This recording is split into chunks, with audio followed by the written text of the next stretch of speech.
Dilution.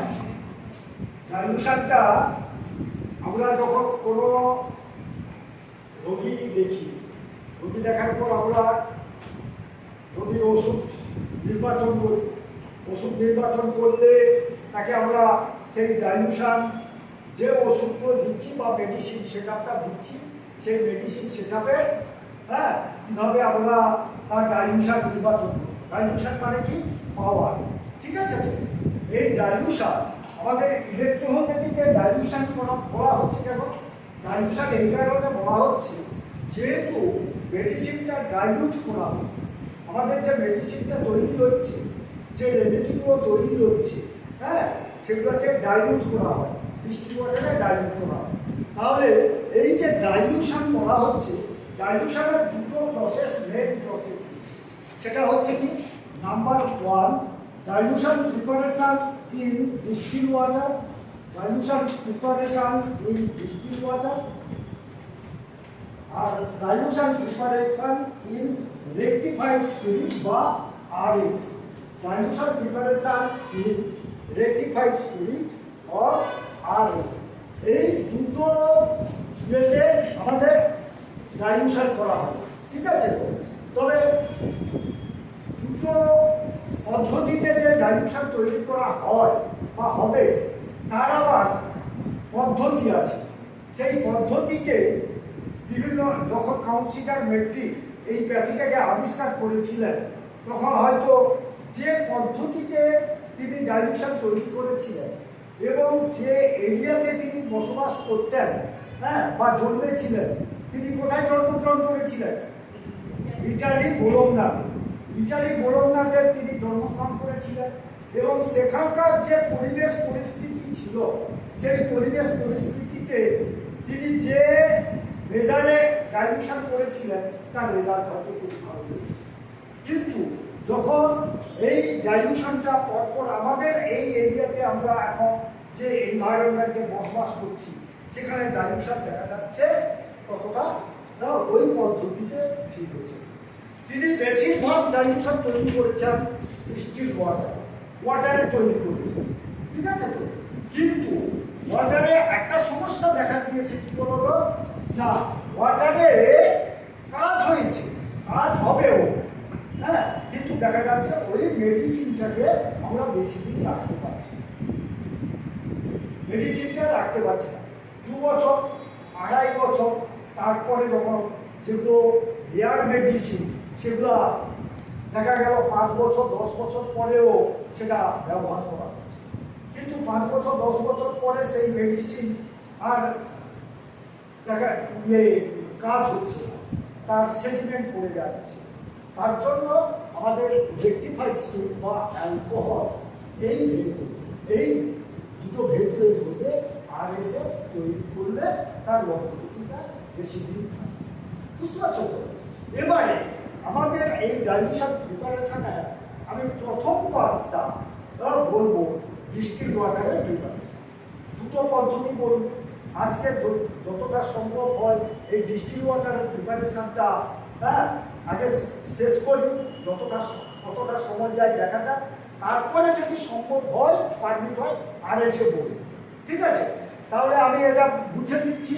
প্রথমে আমরা যেটা বলবো ডিস্টিলড ওয়াটারের preparation, dilution preparation in distilled water, dilution preparation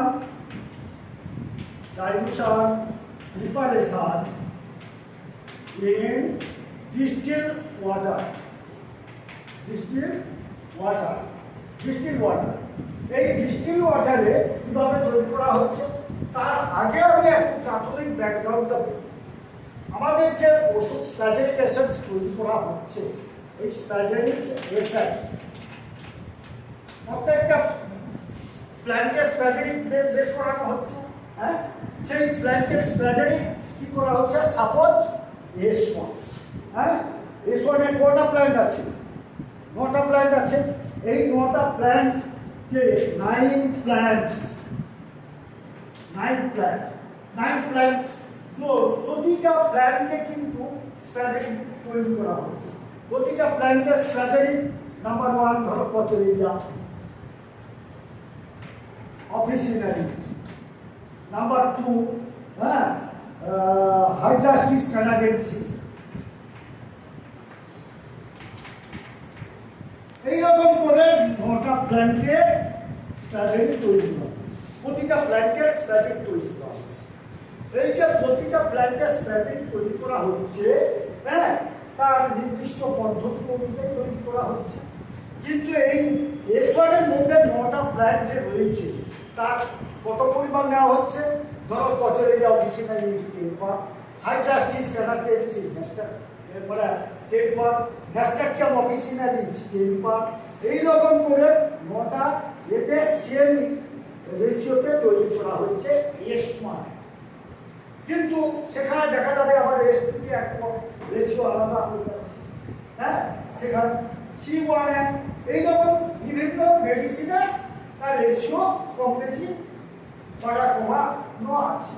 কিন্তু একমাত্র এস1 আমাদের টেম্পার ইকুয়াল রেশিওতে তৈরি করা হচ্ছে। এবারে ইকুয়াল রেশিওতে তৈরি করার পর ধরো এই এস1 টা মিক্সড করার পর এস1 এর স্প্যাজেনিক এসেন্স তৈরি করা হলো। এই স্প্যাজেনিক এসেন্স দিয়ে তৈরি করা হলো। এই স্প্যাজেনিক এসেন্সের মধ্যে কি থাকে? কি থাকবে বলো? এই স্প্যাজেনিক এসেন্সের মধ্যে কালার, অডর থাকে, স্মেল থাকে। কি থাকে? যে স্প্যাজেনিক এসেন্সটা তৈরি করা হচ্ছে এই স্প্যাজেনিক এসেন্সের মধ্যে কি থাকবে? কালার, স্মেল, কি অডর, হ্যাঁ, থাকে। মানে একটা গন্ধ, দুর্গন্ধ ভাব, একটা গাছের নির্দিষ্ট একটা গন্ধ, স্মেল থাকবে, তাতে কালার থাকবে। তাহলে ওই অবস্থায় তাতে যে পয়জন পার্টটা থাকে সেই পয়জন পার্টটা, হ্যাঁ, হচ্ছে মার্কারি পার্ট, সল্ট পার্ট হচ্ছে তার পয়জন পার্ট। এবং তারই জন্য প্রত্যেকটা এসেন্সে তার একটা নিজস্ব কালার থাকে, তার স্মেল থাকে, তার অডর থাকে। বুঝতে পারছো তো? ওই অবস্থায় কিন্তু ইউজ করা হয়। যদি ইউজ করা হয় তাহলে কি হবে? তার, হ্যাঁ, মেডিসিনাল প্রপার্টিটা যখন আমরা ইউজ করব বিভিন্ন রোগীদের শরীরে তার ইফেক্ট, ব্যাড ইফেক্ট হবে। তার জন্য ওই অবস্থায় কালারলেস করতে হবে, স্মেললেস করতে হবে, অডরলেস করতে হবে। তাহলে কালারলেস, স্মেললেস, অডরলেস এটাকে যদি করতে হয় তখন কি করবো না 1:9 তাকে ডাইলিউট করতে হবে। 1:9 কিভাবে করা হবে না 1 পার্ট নেওয়া হবে spagyric essence of S1, spagyric essence of S1। আমি সাপোজাইভারের নাম দিয়ে দিলাম, একটা ওষুধের নাম দিয়ে দিলাম কি না স্প্যাজেনিক এসেন্স অফ S1। এই S1 এর স্প্যাজেনিক এসেন্সটা যখন তৈরি হলো তখন কালার আছে, স্মেল আছে, অডর আছে, নাকি? তার মানে তাতে সল্ট পার্ট আছে, মার্কারি পার্ট আছে। তাহলে ওই অবস্থায় আমরা রোগী ডাইলুশন তৈরি করা মানে রোগীকে দেওয়া যাবে না। তখন সেখান থেকে 1:9 সেটাকে আস্তে আস্তে করে কালারলেস, স্মেললেস, অডরলেস যখন করব তখন তাকে নামকরণ করব D1। D1 কি হলো না 1:9 যখন তৈরি করা হলো তখন দেখবে তুলনামূলকভাবে তার মধ্যে অনেকটা কালার আছে, হ্যাঁ, তাতে আবার স্মেলও পাচ্ছ, তাতে অডর পাচ্ছ। তখন সেখানে ওটাকে ওই ইউজ করা যাবে না। যখন কালার থাকবে, স্মেল থাকবে, ইউজ করা যাবে না। যখন আবার সেখান থেকে আবার 1:9 আবার যখন ইয়ে করবো দেখা গেল তাতে তুলনামূলকভাবে অনেকটা কালারলেস হয়ে গেছে, স্মেললেস হয়ে গেছে, অডরলেস হয়ে গেছে। তখন কিন্তু আরও আছে, তখন আমরা দরকার হলে, হ্যাঁ, যেটাকে বলে আতস্কাচ দিয়ে দেখবো, হ্যাঁ, দিয়ে সেখানে ল্যাবরেটরি টেস্ট করে দেখবো ইউজ করা যাবে কিনা। তখন তাতে ইউজ করা যাচ্ছে না, পয়জন পার্ট আছে। তখন আবার D3 আসবে 1:9। 1:9 যখন এলাম তখন সেখানে কালারলেস, স্মেললেস, অডরলেস দুটোটাই হয়ে গেছে। আবার একটি কথা বলি, অনেক প্লান্টের এসেন্স আছে বা মেডিসিনের এসেন্স আছে এতটা গাঢ়, তাতে দেখা গেল দিতেও কালার থাকছে, তখন সেখান থেকে কি ফোর সেই একই এই 1:9 প্রপোর্শনে যখন এসে গেলাম তখন এটাকে বলা হবে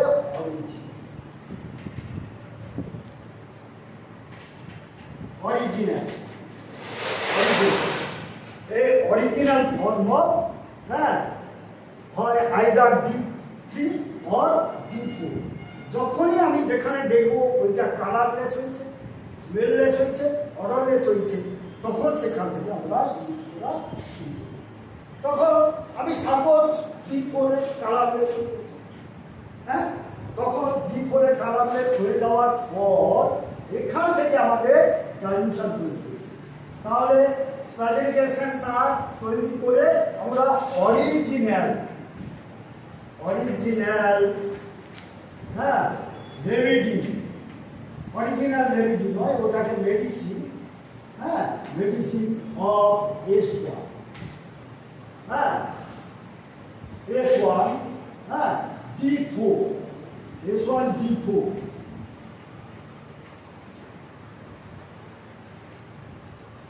S1 D4। এই S1 D4 যে আছে তখন সেখানে আস্তে আস্তে করে আমরা ডিস্টিল ওয়াটারে, আমি প্রথম বলেছি ডিস্টিল ওয়াটারে প্রিপারেশনটা করব। যখন ডিস্টিল ওয়াটারে করব তখন কি করব না, আমি প্রথম ফার্স্ট ডাইলুশন তৈরি করব। ফার্স্ট ডাইলুশনটা কিভাবে তৈরি হবে বলো? ফার্স্ট ডাইলুশনটা তৈরি হবে as per doctor count mentee. হ্যাঁ, তিনি যখন ইটালিতে এই প্যাটিটাকে আবিষ্কার করেছিলেন তখন তিনি 1:47 পার্টে তৈরি করেছিলেন। 1 পার্ট দিয়েছিলেন, 1 পার্ট, হ্যাঁ, taking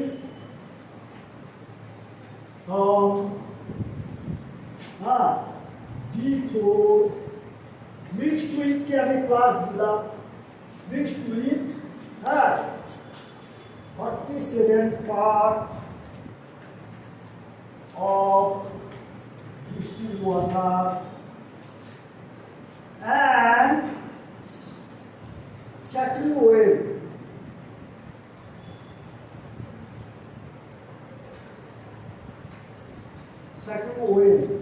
Then it is prepared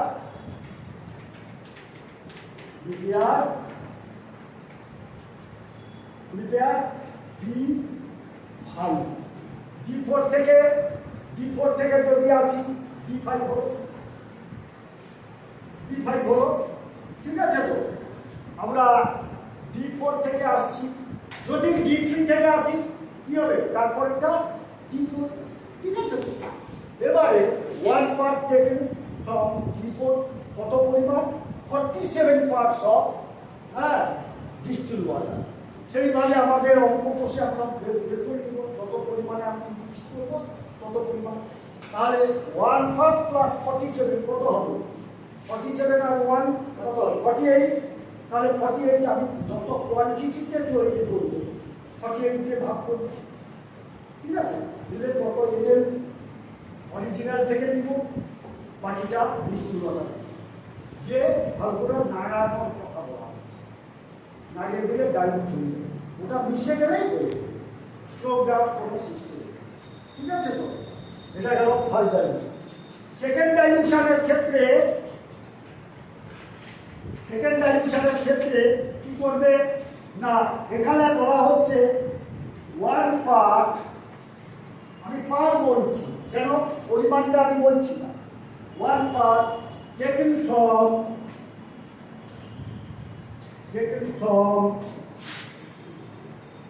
প্রত্যেকে dilution. High dilution mixed with plus polar mixed with 47 parts of distilled water. Then it is prepared and second way, and second way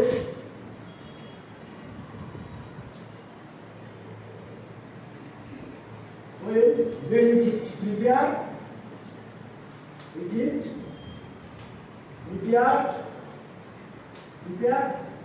second dilution,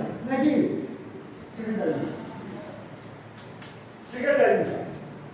এইভাবে আমরা এই procedure 1:47 প্রসিডিউরে কি করা হয়েছে না first dilution, second dilution, third dilution, fourth up to 1000 dilution, up to 1000 dilution পর্যন্ত তুমি তৈরি করতে পারো। তার এই প্রশ্ন, ঠিক আছে। এই জায়গায় একটা ডিস্টিল ওয়াটারের লিটার ডাইলুশন বলে একটা আছে। এই লিটার ডাইলুশনটা কি, এটা আমি মুছে দিচ্ছি, বুঝলে না? আমি বুঝেছো তো? হ্যাঁ, তাহলে এখানে আমি লিটার ডাইলুশন কিভাবে তৈরি করবো না, লিটার ডাইলুশনের ক্ষেত্রে জিনিসটা তুলে নাও। লিটার ডাইলুশন,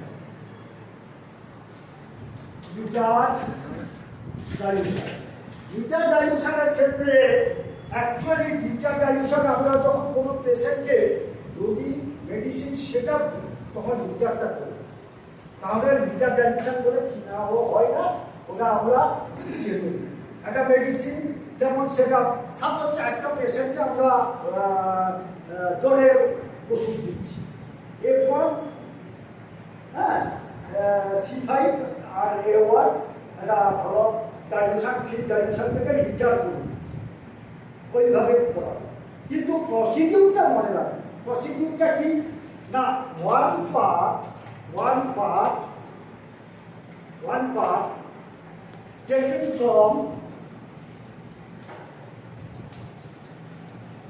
from D3 অথবা D4, আমরা D3 অথবা D4 থেকে ডাইলুশন পদ্ধতি শুরু করেছি, হ্যাঁ, ওইটাকে বলা হচ্ছে D3 অথবা D4। অথবা যখন আমি কোনো পেশেন্টকে মেডিসিন সেটা দিব তখন সেই ডাইলুশন দেব। কিন্তু আমার ডাইলুশন যদি আমরা লিটার ডাইলুশন তৈরি করার প্রসিডিউর শিখি, সেখানে আমরা D3 অথবা D4 থেকে এটাকে আমরা করব। কিভাবে? তাহলে one part taken from D3 অথবা D4 or D4 mixed with 1 liter or কত ml? 1 লিটার সমান বলো 1000 ml, 1000 ml distilled water, and এই একই প্রসিডিউরে second oil then it is prepared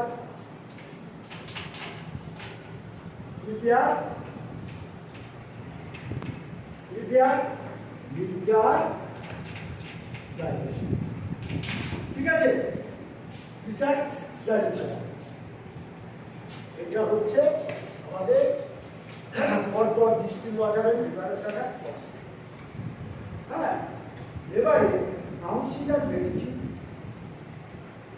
পরে পরবর্তী বিভিন্ন ফিজিশিয়ানরা তার প্র্যাকটিস লাইফে প্র্যাকটিস করতে করতে প্রসিডিউর তিনি অবলম্বন করেছেন, করে তার রেজাল্টও পেয়ে গেছেন। রেজাল্ট পেয়ে তার সেগুলোকে বইতে লিপিবদ্ধ করেছে। হ্যাঁ, পরবর্তী ক্লাসে আমরা অন্য যে ডাইলুশনগুলো, রেকটিফাইড স্পিরিটের ডাইলুশনটা কতটা কীভাবে তৈরি করা হচ্ছে, কী করা হচ্ছে না হচ্ছে, সেইভাবে আমরা আরএসএ তৈরি করার প্রসিডিউর বা কাউন্সিলমেন্টের আরেকটা যে প্রসিডিউর আছে, হ্যাঁ, সেই প্রসিডিউরটা আলোচনা। ওকে, থ্যাঙ্কস।